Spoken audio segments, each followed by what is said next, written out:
Hey guys, welcome back to another video. For today's spread, I'm going to be making a butterfly. Since I use watercolors for my paintings, I'm taking this color sheet measured 6 to 4 inches. So once I have my scholar sheet cut into the size that I want, I usually put it on a board in order to not ruin the journal page and mask it over there to paint on the board. The watercolors that I use are Faber-Castell 12 palette set.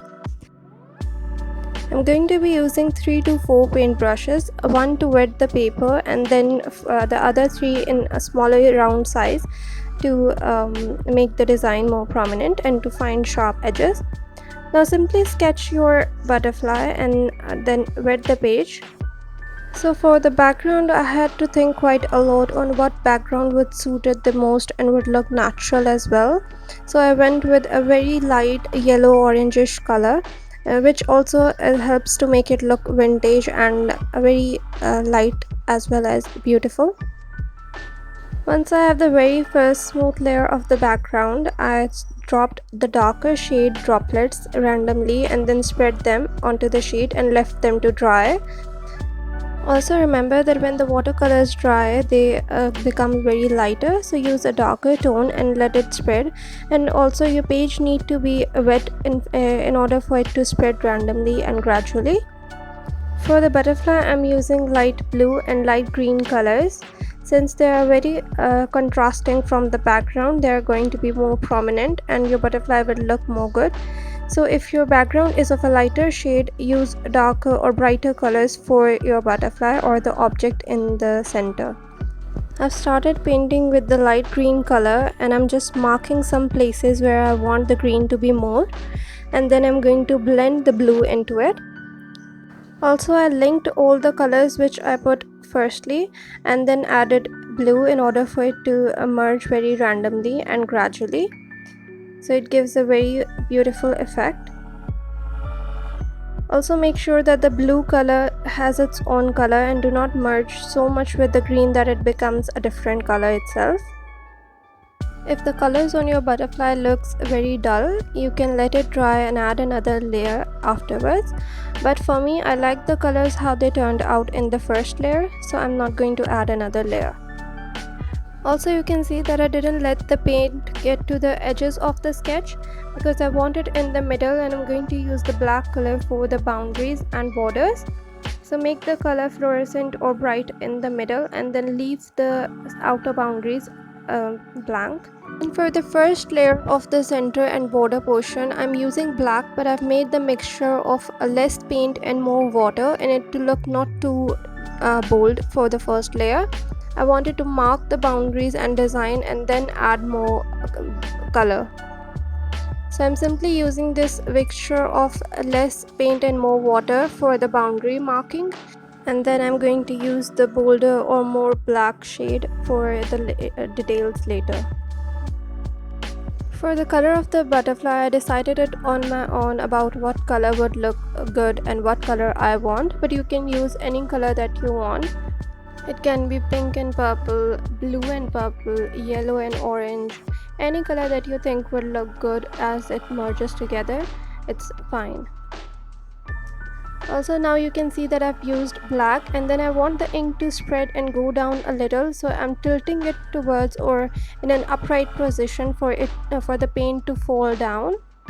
Also you can see it later that I used a lot of that dripping effect on the butterfly.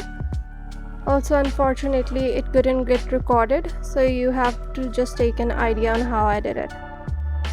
For the butterfly design, I randomly draw shapes and lines and all of that, and then colored the edges black in a bold manner, and all the shapes would look good as soon as you fill the whole butterfly wings, and then the color also shows from between those circles or shapes. Try to repeat the same design or the other opposite wing as well. The shapes can be a little different, and the circles can be a bit smaller or larger, but try to make them look similar.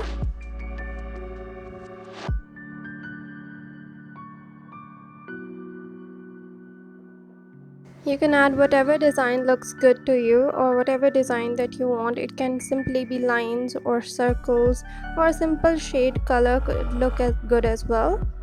Now for the lower wings, you see that I've left a lot of space for the boundaries until the sketch, so fill that with black, and then I'm simply making some lines that are coming from the outside toward the inside of the butterfly and make them look connected. I'm going to repeat the same or almost the same on the other wing as well. Once you're satisfied with the design, let it dry. And the one step that unfortunately couldn't get recorded was that after I completed the butterfly, I just splashed some green and blue color dots and the dripping technique as well. All of that unfortunately didn't get recorded, but as I've shown you a little before, use the same technique for the dripping and it's ready to be.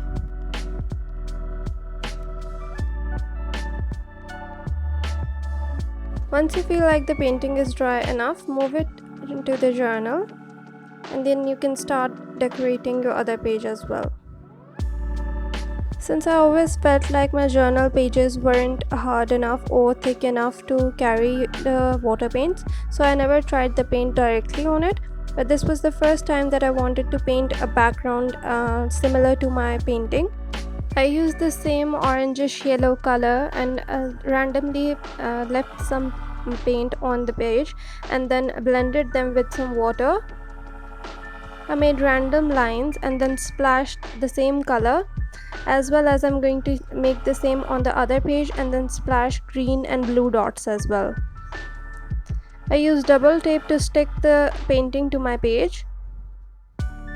Since I had already painted the background of the page, I am not going to use many stickers on it as I usually do in my journal spreads, but simply I'm going to use a single sticker for the top and lower bottom, then 1 to 2 more stickers. I'm also not going to use any of the washi tapes in this spread as well, because the background painted got so beautiful and it looked so pretty to me that I didn't want it to ruin it or hide it by adding more stickers or colored pages. I'm simply adding these small blue butterflies on the right side of the left page. Also, I thought a lot about what I wanted to write, and after a lot of thought, the lyrics of BTS song Butterfly came to me, and I really wanted to add that to my journal. So I just wrote some of the lyrics. I chose the ones that resonate with me and then add those to the journal. It was really fun. Now the spread is coming to an end. I really hope that you liked the video, and if you enjoyed it, don't forget to hit the like button and subscribe to our channel. You can also tag or mention us on Instagram if you recreate any of our works. The link is in the description box below. Thank you for watching.